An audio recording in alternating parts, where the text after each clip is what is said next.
I'm Rex Buchanan, the former director of the Kansas Geological Survey. Today is June 14th, 2019, and we're at the Kansas Historical Society in Topeka.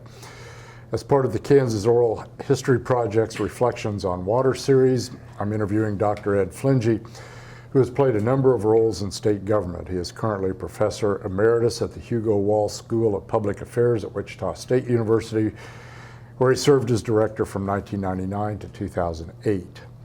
From 1975 to 79, Ed was a member of Governor Robert Bennett's cabinet and Director of State Planning and Research. During his tenure as Director of State Planning, Ed served on the Governor's Task Force on Water Resources, which met for 2 years and published its final report in 1978.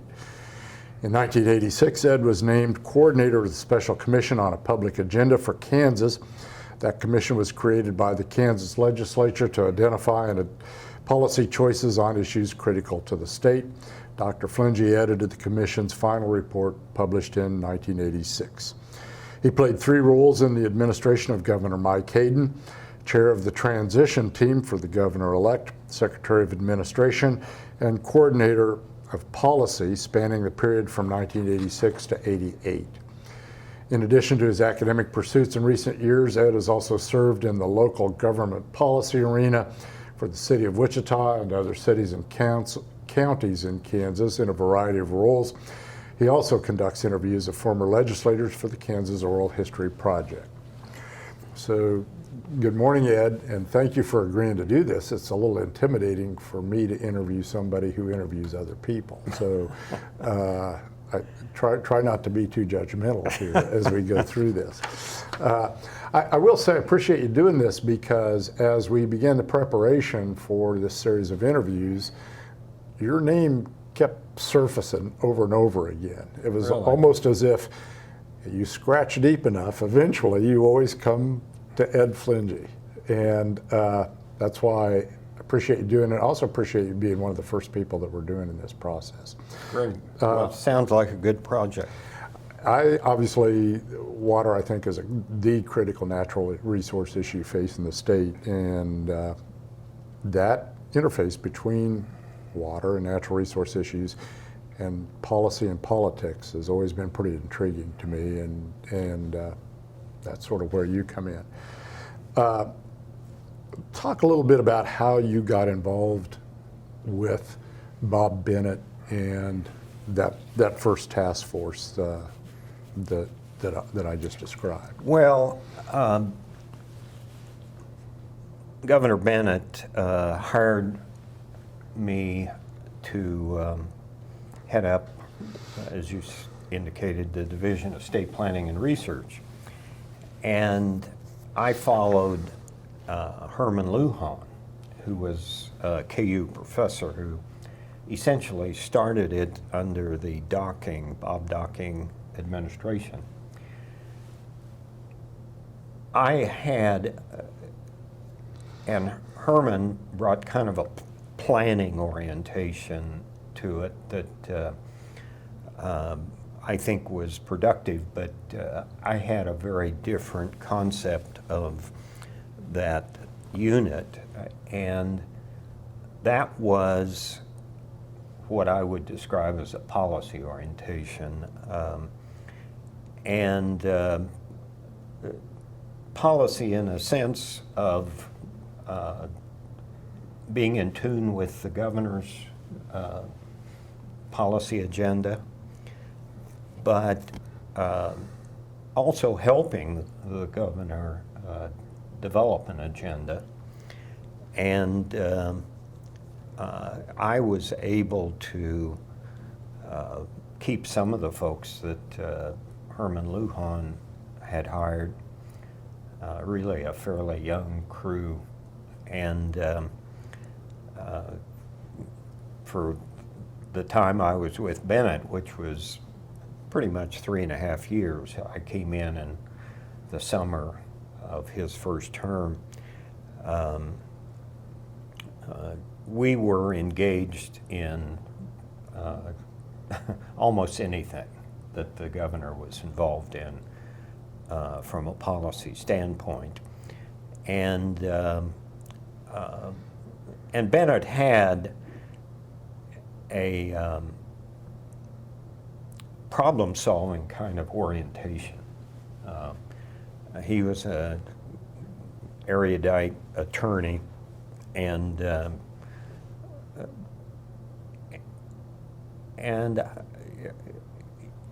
in terms of the intense politics and partisanship today, it was a different era, and so if there was an issue like water, he was very comfortable with the task force approach. And so we, in this policy unit that I headed,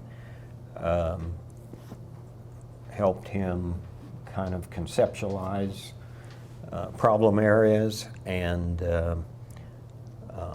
analyze them, engage agency heads, engage political interest to some extent, and kind of lay out options. And we were involved. I don't have a count, but we were involved in a number of task forces like this. And so, but I have to admit, on water, I was a blank slate. I mean, I didn't bring any expertise to that subject at all, other than a general policy analysis kind of frame of reference. And so the water task force was a complete education for me.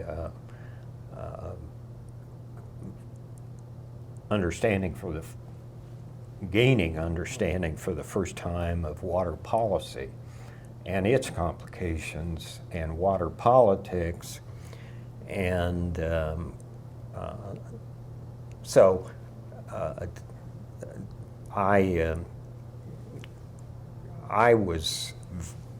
that task force had some real brain power in Bob Smith, particularly. He was, as I recall, he understood the groundwater aspect of that particularly well, and obviously there were others who did. I happened to have on my staff a young man, he's in his 20s, Chris McKenzie, who later headed up the League of Municipalities in Kansas and then went to California and headed up their League of Municipalities. But the real work, the real thinking, I was just there getting educated, the real thinking that was going on, and work that ultimately got into the task force had a lot to do with Bob Smith and, in my view, Chris McKenzie, literally a young analyst who really sharp young man. So as somebody who was sort of outside the water world that suddenly got an exposure to it at what, in retrospect, is a pretty critical time in the 70s, when a lot of the legislation that still is in force today was coming along, a lot of really an active time. What are your impressions? How did the water world strike you? What impressions did you come away with? I'm trying to think of a way to phrase this, but those of us that work in that world are used to the way that world works. Somebody that comes into it from the outside at such a critical time, you must have impressions based on that.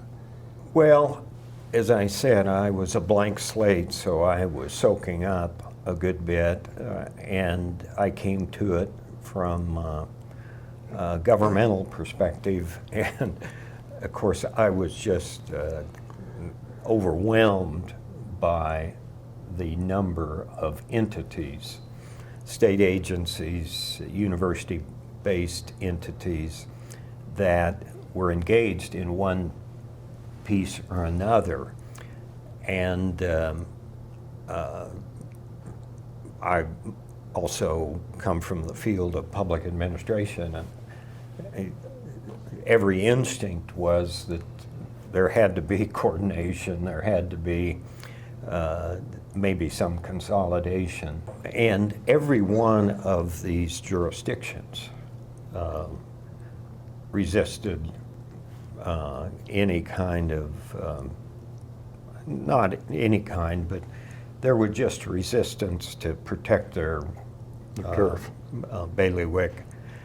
And I never, I mean, at the time, didn't fully understand the array of political interests tied to the existing jurisdictions. But so if there was one thing that I particularly remember, that was it.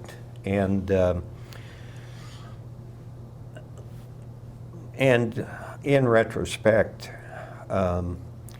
this huge authority that related to water rights lodged in a pretty archaic Department of Agriculture, Board of Agriculture at the time. I remember, in fact, there was a post-audit report about this time, and we were doing water rights on 3x5 note cards, which was our technology at the time. But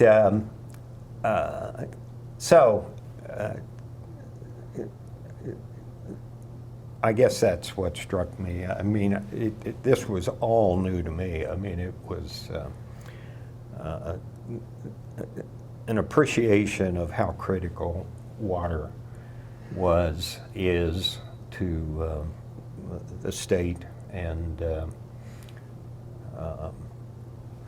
if you were going to invent a method of water regulation today, the odds are pretty high you wouldn't invent one that looks like the one we have. Isn't that a fair statement? That's a pretty big question. I actually, when you asked to do this interview, I got in touch with Chris McKenzie, and you go back 40 years. I mean, we're talking right. about 40 years ago when this task force in the Bennett years took place. The groundwater management districts were a fairly new, brand new, new creation, and Chris McKenzie's now in California, and he said they didn't do groundwater management districts until 5 years ago. And so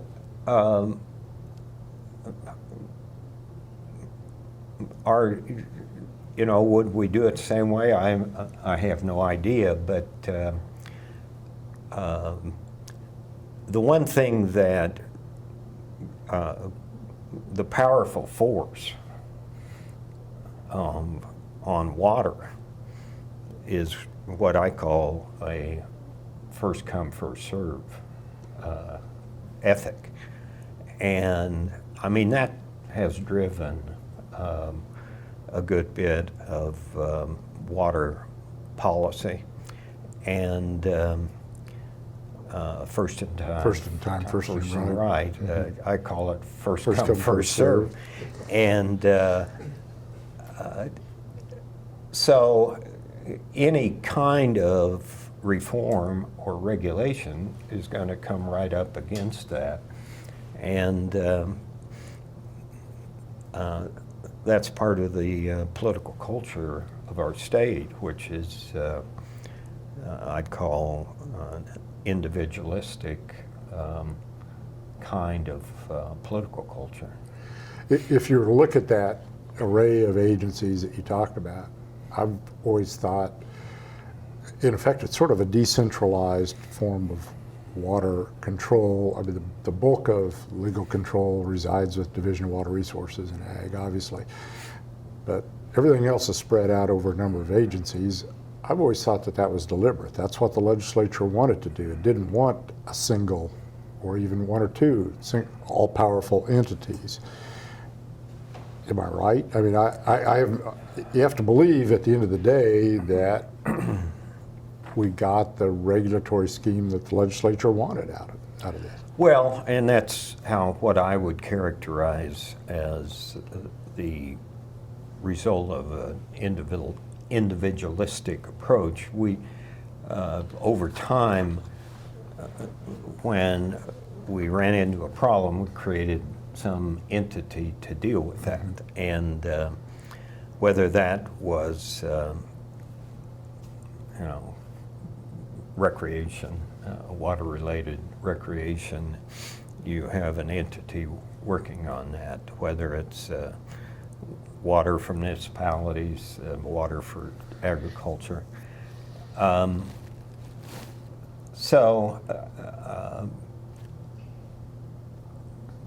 we comfortable?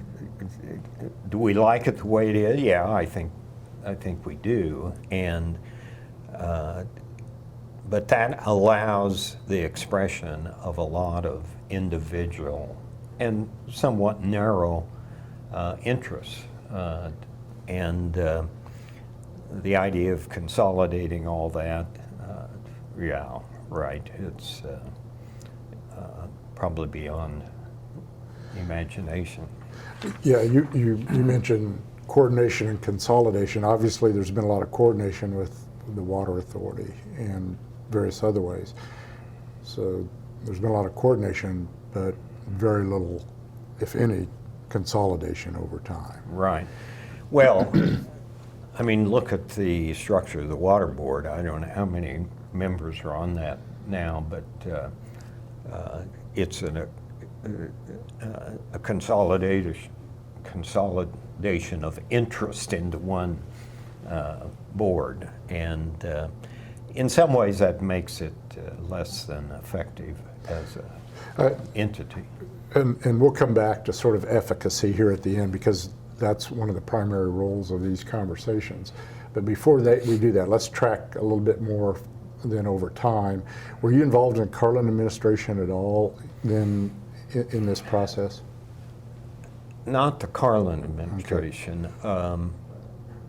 I mean, I think Joe Harkins and I visited probably a few times during that process, but I think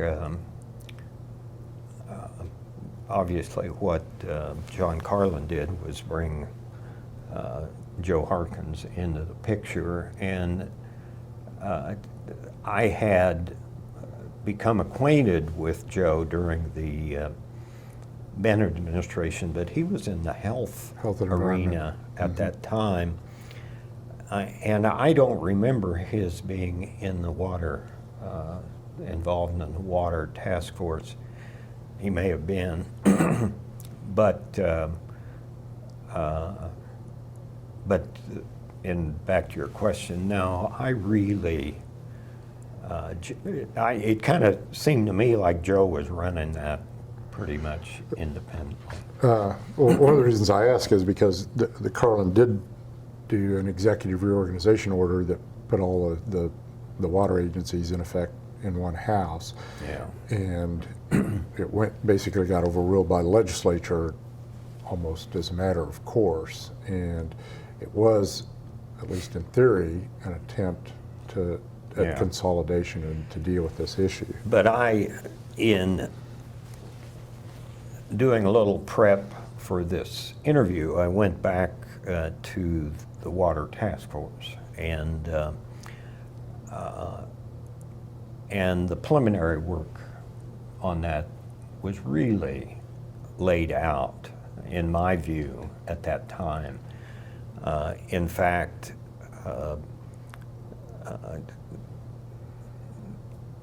that report was put together in '77, and it was the basis for the governor's legislative message in '78.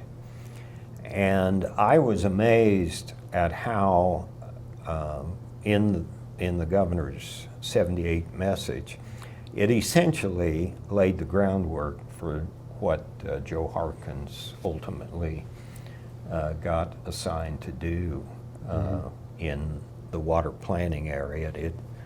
I had not remembered that particularly well, but and so why some folks would say I have fingerprints on it as a policy advisor to Governor Bennett. We were making sure that work, analytical work that went on in the Water Task Force got into the policy agenda of the governor. And I had not appreciated until I went back in the last week or so and saw how that laid out kind of a framework.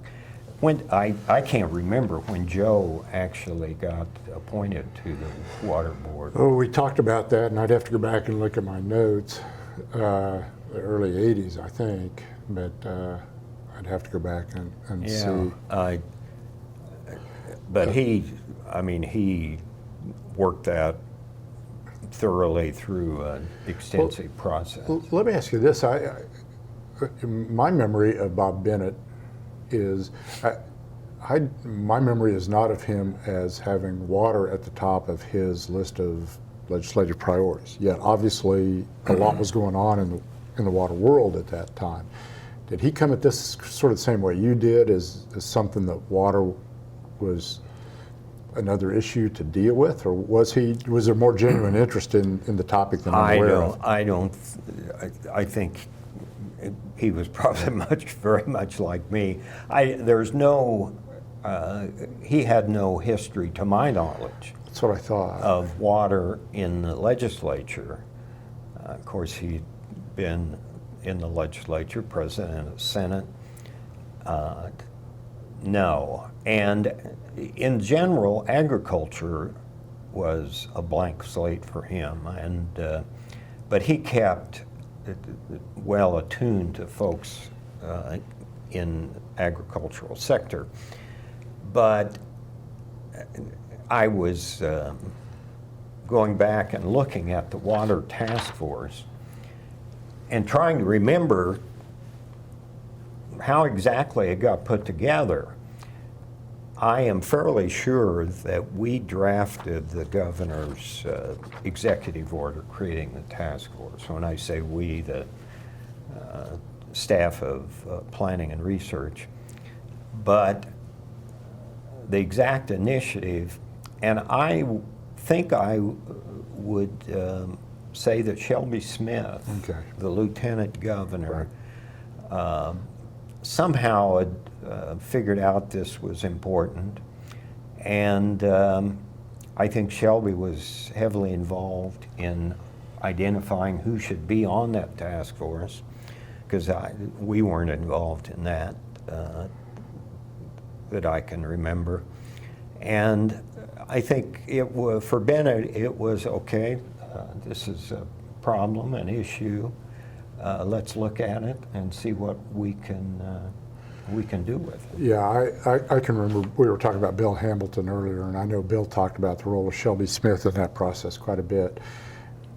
But it does sound to me, as you describe this, as if here's another issue that needs to be dealt with. Yeah. For Bob Bennett, it's one of several, and this is his way of dealing with it fairly effectively, it sounds like. Well, as folks who knew Bennett,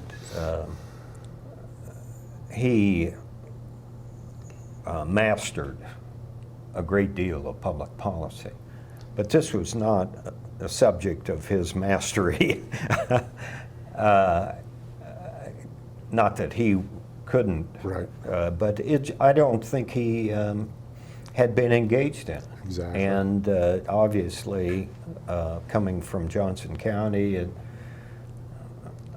they had water issues, but not the kind that you had at the state level. Right. And so yeah, I don't remember the governor saying to me one word about water. Okay. But giving us a free hand to look at it, sort it out, understand it, and then take to him policy recommendations that ultimately found a way into his legislative message. You know, that it almost sounds like the way it should work. I mean, the governor Well, we obviously, tried. well, the governor shouldn't have to have a mastery of every topic. There's no way they could. The important thing is identify what the issues are and then delegate responsibility for coming up with solutions. Yeah. I mean, in some respects, that sounds like a model. Well, right? and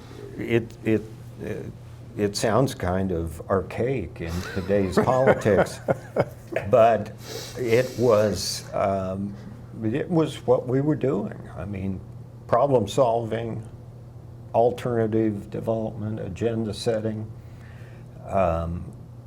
As I look back at that task force, it seems to me what the task force did was elevate the issue in a broad sense, and much like it was educating me. I think it helped educate the public to some extent. So, not that we necessarily viewed it that way. We viewed it more as here's an issue, let's look Right. at it and see where we go with it. Let's move from that era, or from Bob Bennett, to a very different governor, Mike Hayden, in terms of Yeah. water. Talk about that a little bit. Well, he mastered water. I'd say that was, yeah. In the contrast, I mean, Mike Hayden comes to the table with understanding, appreciation, insight, and he didn't need any policy analysts to advise him, really. And it's a different time too. All the work of Joe Harkins and the Carlin administration of getting issues identified, getting alternatives identified, and all avoiding finance at every angle. It kind of lays on Mike Hayden's desk, figuring out the next step, which is really finance. And I think Joe Harkins' effort was criticized for avoiding finance. And in retrospect, maybe that needed to happen independently of finance, because once you start talking about funding it, you're getting into some tough political arenas. And so for Mike, it was, how do we get this done?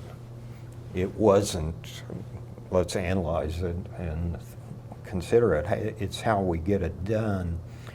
And my involvement there was pretty minimal. I mean, Mike had brought John Strickler in, and I can't remember all who was involved, but and obviously there was legislative interest as well, and the interim committees were developing all that. And but Mike was willing to put the political muscle to it and make something happen. The legislature, in my view, would have been quite happy to let that slide in the '89 session, because a lot happened in that 1989 session. A highway program and prison issue solved, and it would have been easy to say, oh, we've done enough, let's not take on anything else. And I think Mike, with John Carlin's help, interestingly, Right. just kept pushing, and it just squeaked by in getting the votes necessary to get it done. In previous interviews, both Joe Harkins and John Strickler have talked about involving Carlin. Let me ask you this then. Obviously, Bob Bennett is a Johnson County attorney. Mike Hayden is a Republican from Atwood. Would a Democratic governor been able to get done what Mike Hayden got done, or was this just basically a bipartisan effort at that point? I don't know. I know Joe and Carlin avoided finance issue Right. very well. And so finance is always the tough piece, and particularly in an arena like water where so many diverse interests are involved, and agriculture is such a big piece of it. I don't know. I mean, could Sebelius have gotten it done if it had been hanging around that long? I don't know. I think it was such a high priority for Mike. I mean, it was his nature. I mean, it was his. It was why he came to the legislature. Not necessarily for water plan funding, but just natural resource environmental, issues. natural resource issues. That was his nature. And still is. for And that still matter. is. But it may be, that as opposed to Democratic versus Republican, coming from Western Kansas, he brings that credibility to the table that somebody from Eastern Kansas Yeah. doesn't, because the big concerns about consolidation and finance are going to be out there in the ag community, particularly the irrigation community. He comes from that part of the world. And indeed, the final resolution was a fragile agreement, as we know. And it hung together for the most part until the tax cuts of the teens. So, that relationship worked okay until over time, the legislature began to sweep money more and more out of water plant funding, which is sort of where we stand today. And Joe sort of described that as an arc that began in the 70s, maybe even peaked in the 70s, continued for a while through the 80s, and then you see that arc go the other direction, which I think is sort of what you just described. So from the perspective, there are 3 or 4 sort of looking back now questions I want to ask you. But as you said here today, and you've gone back and looked at sort of what the task force recommended, and there were all those other things going on in the 70s with groundwater management district and everything else. How have we done? Did that all work out the way you thought it was going to? Well, the last few years have shown that the funding package can be blown apart.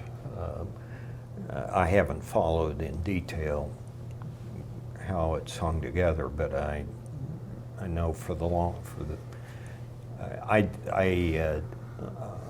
put together a book on Mike Hayden administration, the papers of the governor, in I think 2002, and I made an estimate of the how many dollars the funding plan had deployed over that time period, and that would have been just 12 years or so, and you know, $200 million, right, or something like that. And so that's huge, and that continued until 2012 or so, 10, 11, 12. So that hung together.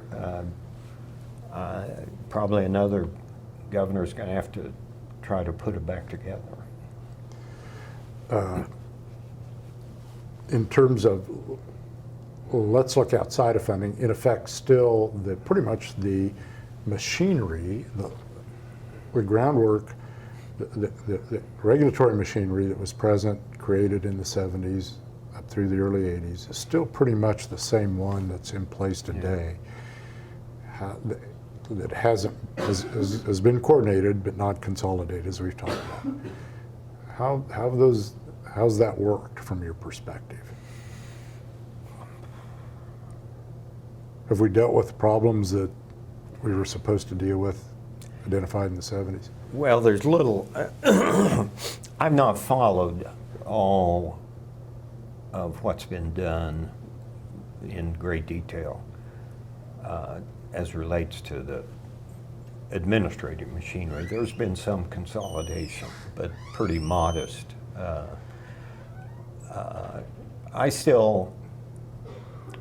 I mean, the water board, how many members now? 25, 30 members. Every member brings to the table a particular interest, mm-hmm. and if you've got a good executive director moving that entity forward, identifying issues, and then a lot depends on the governor and the who's the executive director there. The one thing, I don't know if Joe mentioned this, but the one I said I didn't have much to do during the Bennett administration with water, because you had a governor that right. knew what to do. There became an issue of whether Joe should continue, right. and his term was up, and I worked with Joe. I knew Joe, had a high regard for Joe, but I don't know, again, if he told you this, I pretty much insisted that appointment be signed off on by the governor. And that change was made as a part, I think, in that first Mike Hayden administration. And that came from my public administration background. If you really are going to make things happen, you have to have an executive of the water authority in tune with the governor and the governor's priorities. Now, you might say, well, that worked during Hayden and Sebelius and so forth, Carlin, but does it work now? I think it should, and so and I assume that's still the case. I was just sitting here thinking about that because Joe would basically say, yeah, that that you're never going to get anything done if the governor doesn't throw their weight behind it. And Hayden, in support of water plan funding, is obviously an example of that. But then he talks about the arc as you go through Bill Graves, that there were just other priorities. Yeah. So then we get Sam Brownback as governor, who was a former Secretary of Ag, and for whom water should be a big deal. Yeah. But there was a task force formed and a lot of meetings, but it didn't result in any. It avoided this financial thing that you keep going back to. Well, Brownback undid the financing, and in order to get tax cuts, and I was disappointed that he was not criticized more for that. And maybe he was, I just didn't see it. And it kind of reminded me of talk. He did a lot of talk about water, and nothing and no action. And just a huge disappointment. And of course, that's my biased view of it. He just let it languish, and so what happens? First come, first serve, and you know, there's got to be an active gubernatorial water executive interest to make things happen. Yeah, that task force talked about a lot of issues, and Brownback identified some things like use it or lose it, some sort of nibbling around the edges kind of thing. Yeah. But in terms of taking on the financial issue the way the Hayden administration did, there was appointment of a blue ribbon task force to deal with the financial part of it. But by the time that came along, the state was in such terrible financial straits that it was pretty clear that there wasn't going to be an additional tax passed. Well, I go back to my original assignment with Governor Bennett. I had a conversation with the governor when I accepted the appointment, and I can't say I insisted, but the governor and I had an understanding that planning would be involved in the most important plan that's put together, and that's the budget. And I had a conversation with Jim Bibb then, and who was the budget director at the time, and indicated that my intention was that our staff would be involved in the most important plan put together, and that's the budget. And he kind of went rumph, rumph. But we were. And my point is this. When you have somebody talking about a 50-year plan, as Brownback did. Right. Crap. I mean, really. What about next year's budget? Yeah. I mean, really, it's so basic. And of course, that's what Mike Hayden brought to the table, this understanding of the budget and how you get that done, and not 50 years from now, but next year getting started. The budget is basically sort of that vote with your feet kind of thing. If you really want to know what I'm concerned about, look and see where I put money. It's easy for me to sit here and say I'm worried about something, but if I don't put any money toward it, it pretty much makes my priorities clear. Or more importantly, if the prior 15 years you undo that financing plan, right, it tells where the priorities really are. Everything. Yeah. So you touched on partisanship a little bit earlier in terms of Bob Bennett and sort of bring both sides or both parties together. Is that some of what's going on by the Brownback administration as well, as that partisanship has infected the Kansas legislature to the point that it can't deal with issues like that? It's priorities. I mean, Brownback became convinced that tax cuts are more important than anything yeah, else. I mean, and part of those cuts came out of the water plan financing.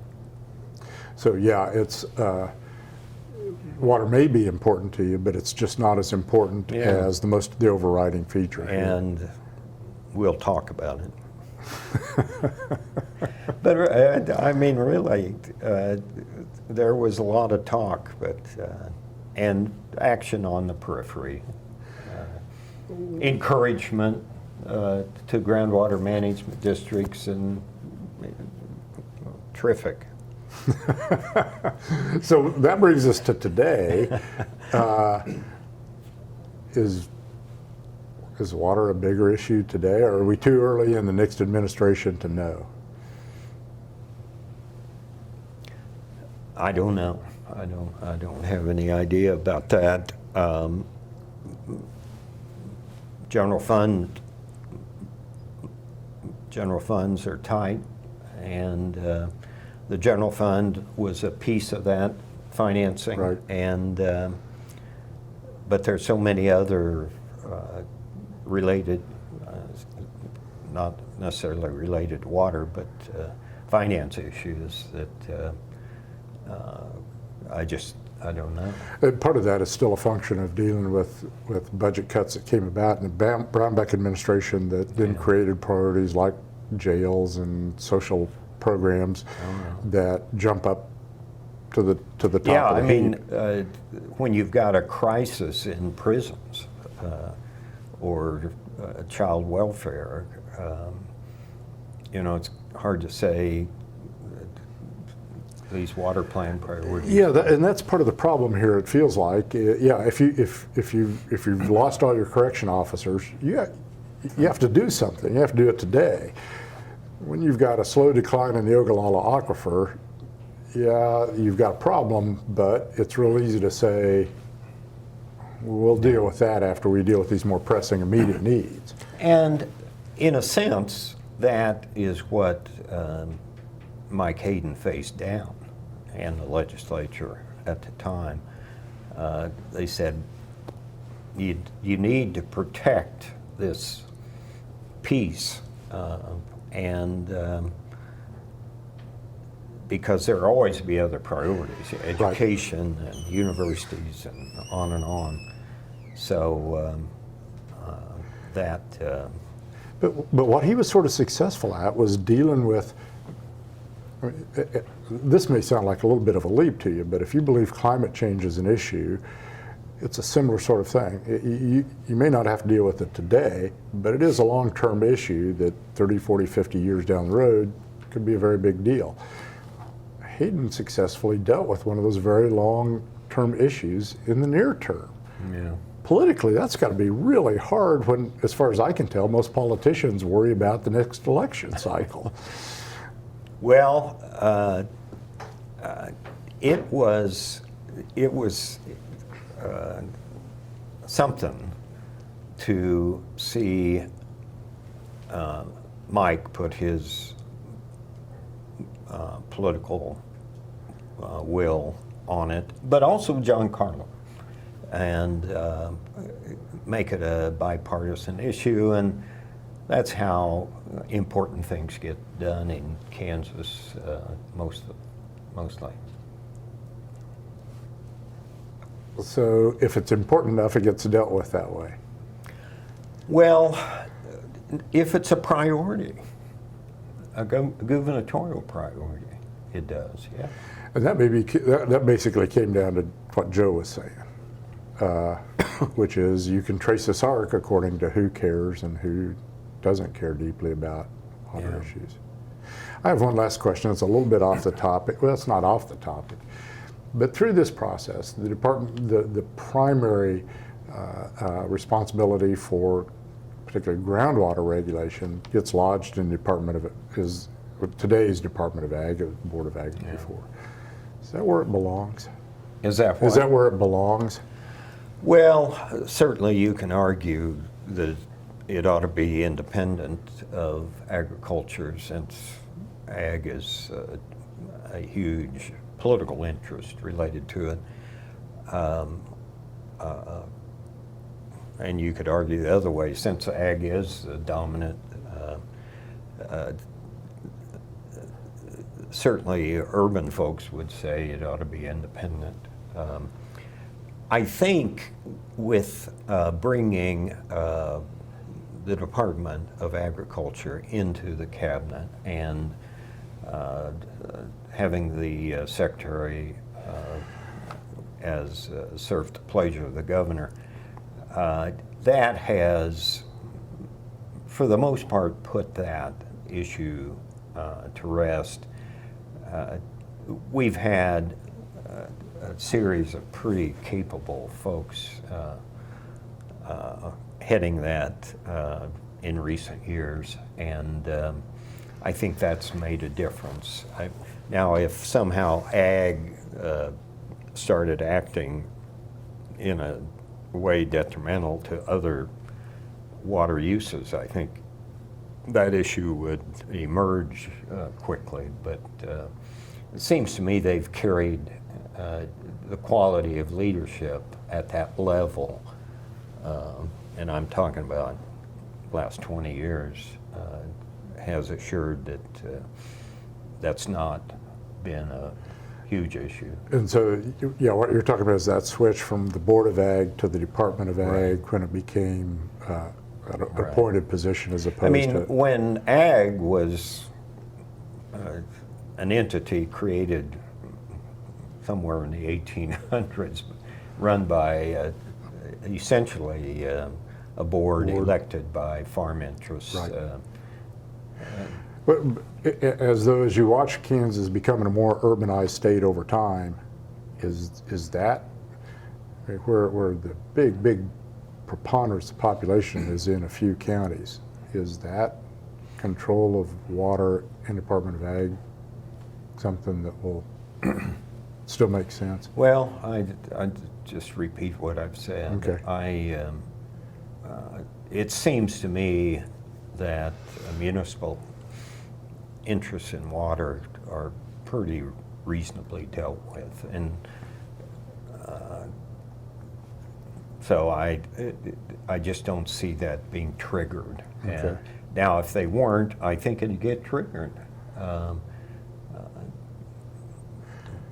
If water, or if water supplies became short enough that it became an either-or kind of thing. But when you get right down to it,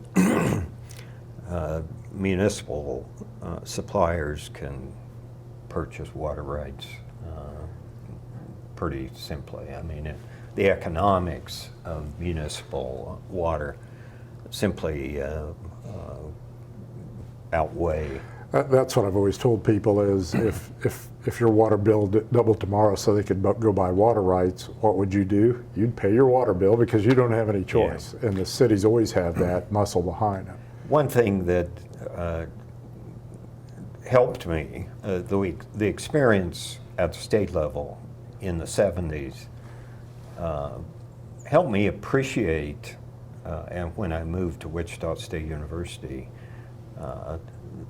the significance of water, and Wichita has a great water story of itself. There are a couple questions I want to finish up with, and that was actually one of them. The perspective of water from Wichita is, I've learned over the years, very different than it is in northeastern Kansas, and it's very different than it is in western Kansas. You've got that Wichita experience is very different. It was an urban area that has long been concerned about where it's going to get its water.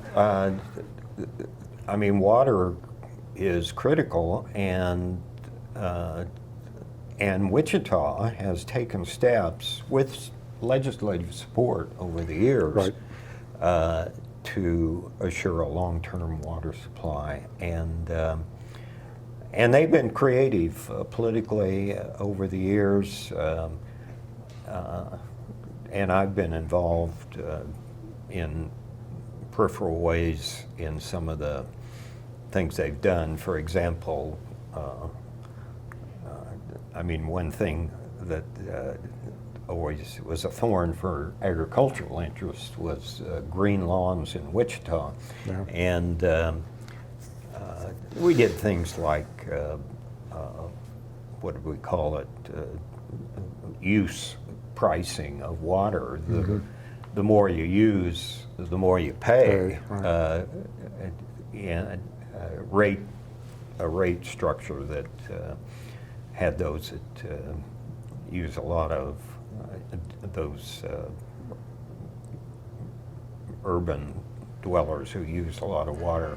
I think a lot of the rest of the state has always sort of, or the water community has always sort of watched Wichita with a sort of a wary eye because of concerns about what Wichita might do because it could afford to go other places to look for water. Yeah, and the Wichita's blocked. I mean, they for a while had a plan for a pipeline up to Toronto, somewhere up north.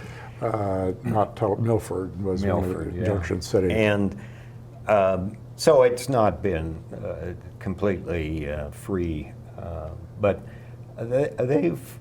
there's been some savvy water directors, and water's a real asset. Wichita is in the top 50 cities. It kind of sounds surprising in the U.S. And it's an efficient water supply, and I think for the most part quite well run. Yeah, Wichita's always made sure that lack of water was not going to be an impediment in terms of particularly business recruitment. Let me ask you one final question here, because how did you come to Bob Bennett's attention? How did that happen? I mean, the average person doesn't just become, especially that early in your career. Well, I'd been in Washington a couple of years with Senator Pearson of Kansas. I'd been in higher education in Illinois, and my wife and I at the time were wanting to get back west, and I learned of that after he became governor. I learned of that opening, and had a couple folks speak up on my behalf, and I didn't know him. I mean, we didn't know each other. I, of course, became a great fan of his, and we kept in touch pretty closely till he passed away. It is pretty striking, though. Both you and Joe come at this from a planning perspective. It's not, he doesn't go out and look for a subject matter expert. He looks for a planning expert. Well, you'll have to ask Bennett. No, we meshed. He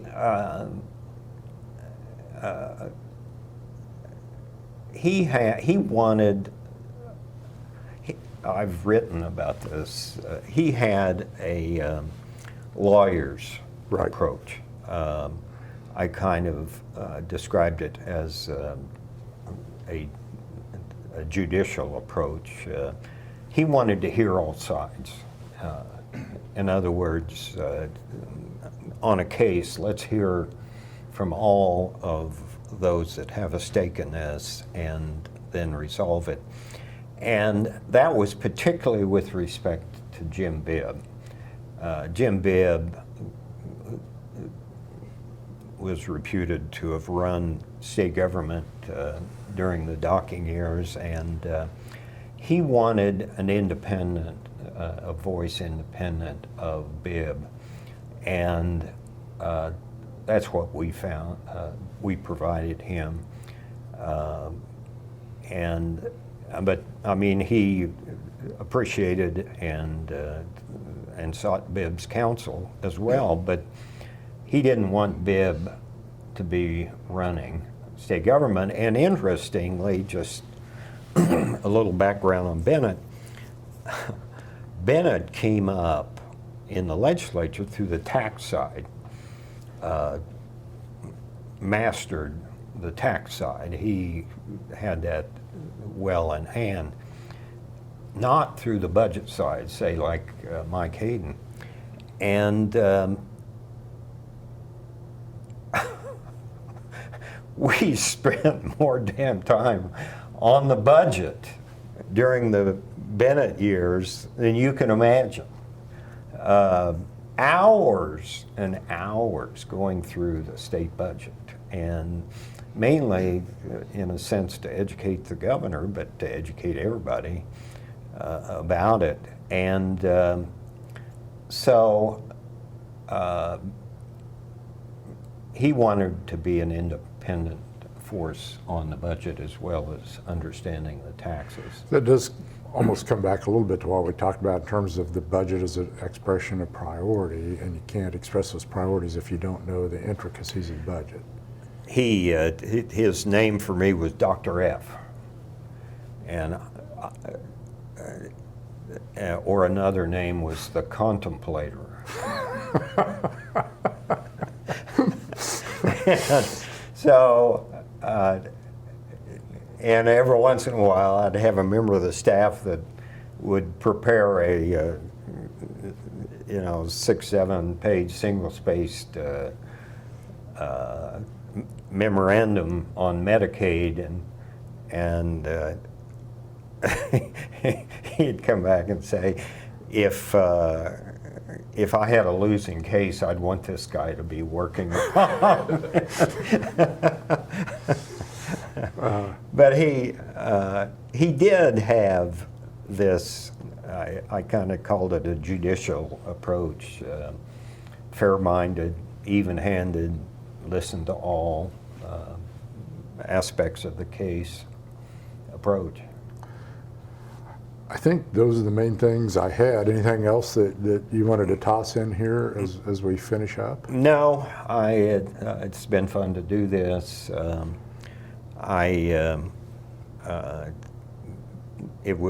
whole process was an education for me, and has been really the education I got by being involved in a task force really helped in educating students. I've had exposure to probably 500 students over my career, and they did some water-related cases. We looked at a lot of water-related issues that face state and local government, and that kept me semi-fresh, and I think helped students think about the area. Well, it's definitely an issue that isn't going to go away anytime soon, and, Yeah. and hangs out there. It's just a question of whether or not anybody wants to tackle it at a given time. Right. And Mary, I'll ask you then to get the Bob Bennett interview scheduled maybe for next time, since so it's his idea. I appreciate you doing this morning with everything else I know you've got going on. So thank you. Great. Appreciate it. Great. Really enjoyed it. Thanks.